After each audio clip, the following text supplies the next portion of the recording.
Things you didn't know. Using Ctrl+F to find words, numbers, or phrases. Are you ever on a website or maybe a PDF document or even another type of file like Word or Excel, and there's a lot of information, but you're looking for one thing specifically? It's really overwhelming to scroll and skim and hope that you find and don't miss the information that you're looking to find. But I have a better solution for you.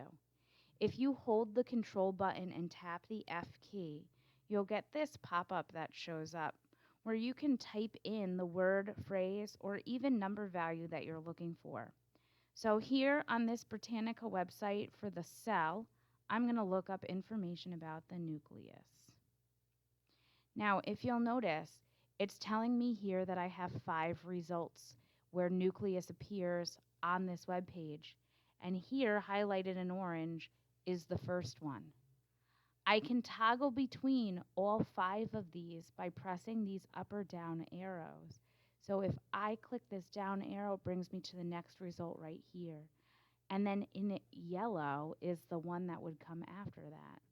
So I can see all of the places where the word nucleus occurs, and I can toggle between all of them really easy and hopefully finding the information that I'm looking for. Remember, Control plus the F key will help you find whatever you're looking for on that web page or document. Have a great day.